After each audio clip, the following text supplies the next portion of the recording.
4th of July, like all 4ths of July, we invariably think of the Statue of Liberty, appropriately so. And I always think about the story I read about the man named Charlie. Charlie was a Vietnam War veteran, and he worked, at least up to the recent past, at the Statue of Liberty, and his job is to wash the windows in the statue. And Charlie, being a very religious man, uses that as an opportunity to pray, to draw closer to God. And he says that he calls the little room in the torch his chapel. And he goes in there quite regularly in the torch to pray. And this is one of the prayers Charlie has written as he goes into the torch of the Statue of Liberty. O Lord, what is your will, I will do. What is your command shall be my joy. And I shall not fail you, O Lord, for you are all I seek to serve. May I be like the torch of the Statue of Liberty, guiding people to the safe harbor of your love. Beautiful. May I be like the torch in the Statue of Liberty, guiding people to the safe harbor of God's love. My sisters and brothers, during this 4th of July week, during this fortnight of freedom, our hearts and minds are fixed upon freedom, its value and its costliness. We are called, you and I, to be torchbearers for freedom. Our own Iowa state motto puts it well: our liberties we prize, our rights we will maintain. Did you know that that was the motto of this great state? Our liberties we prize, our rights we will maintain. The history of our country, the history of the Catholic faith, is filled with examples of people who understood liberty and freedom. They understood that freedom is to be defended and that it may prove costly in its defense. July 6th, 1535 was the date. The place, London, England. The occasion was the execution of a man named Thomas More. Thomas More was Lord Chancellor of England and strong believer in religious liberty. Everyone was required in England at the time to take an oath which made the king, King Henry VIII, the head of the Church of England in place of the Pope. Every bishop but one took the oath, much to their shame. Most every citizen took the oath, with some exceptions, and darkness engulfed that great land in an attempt to snuff out the light of religious liberty. One great man named Thomas More refused to surrender to the darkness. He refused to take the oath. He refused to sacrifice his religious liberty on the altar of political correctness. The king had him beheaded on Tower Hill. St. Thomas More, because now he's a saint, held high the torch of freedom, the flame of faith, but courage, to refuse to bend to the pressure of political opinion, popular opinion. What faith? To love liberty and truth to the point of shedding one's blood in defense of freedom. What a true and faithful citizen.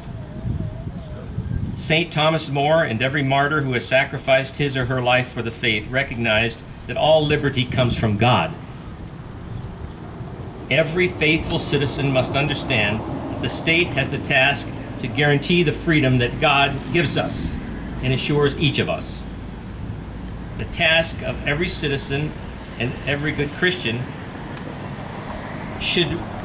our task as a faithful citizen and as a faithful Christian should not be in opposition, but rather our tasks should be to live in harmony, to be a faithful Christian and a faithful citizen at one and the same time. Every good citizen, every true believer is called upon to defend those freedoms against anyone who dares to attempt to deprive us of them. St. Thomas More, a very contemporary model for us at this juncture in our nation's history, recognized the price. He held the torch of freedom, and his light still casts its rays of glory across the landscape of history to this day. Who are the modern Thomas Moores? You and me.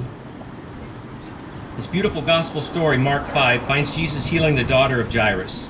The girl seemed to be dead until Jesus came upon the scene and extended his merciful hands to her.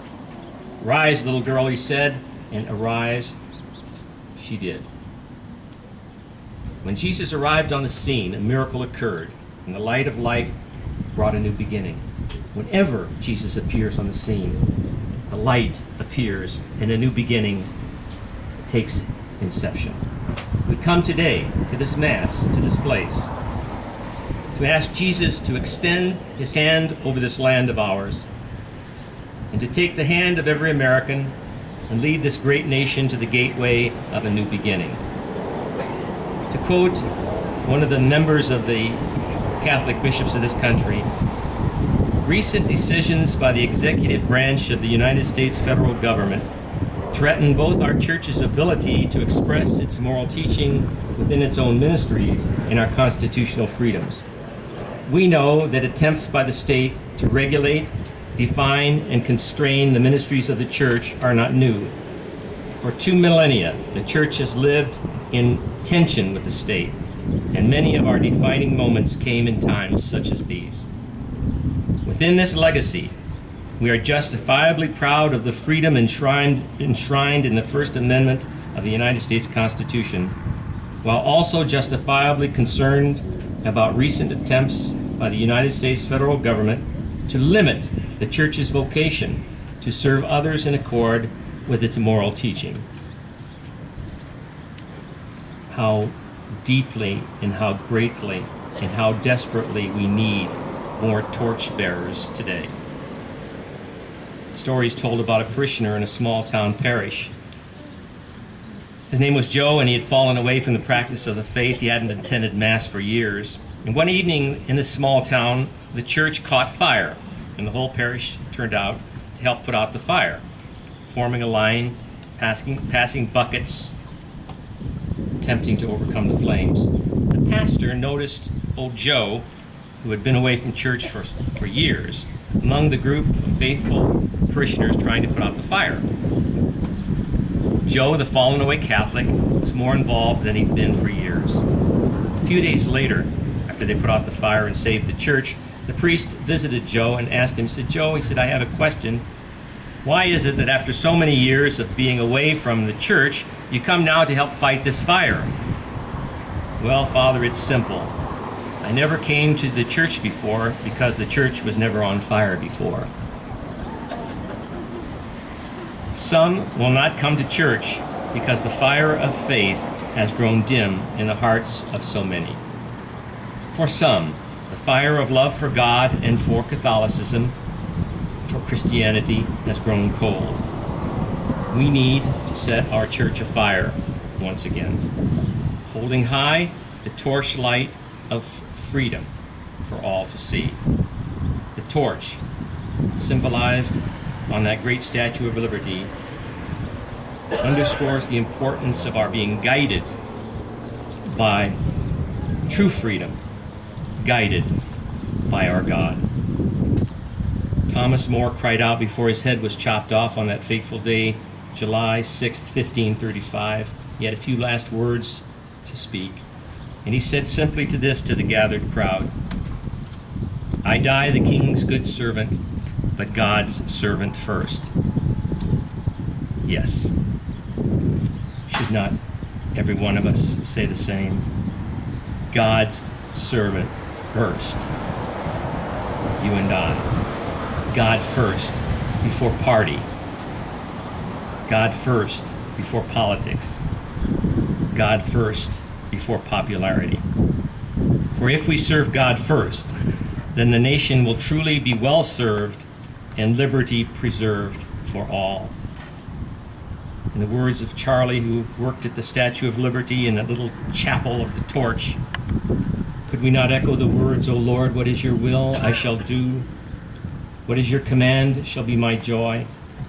And I shall not fail you, for you are all I seek to serve, May I be like the torch of the Statue of Liberty, guiding people to the safe harbor of our love. The beautiful words of the battle hymn of the Republic come to mind. He has sounded forth the trumpet that shall never call retreat. He is sifting out all human hearts before his judgment seat. Oh, be swift, my soul, to answer him. Be jubilant, my feet. Our God is marching on. Glory, glory, hallelujah. Glory, glory, hallelujah. Glory, glory, hallelujah. His truth is marching on. Now stand and mean it. Glory, glory, hallelujah. Glory, glory, hallelujah. Glory, glory, hallelujah.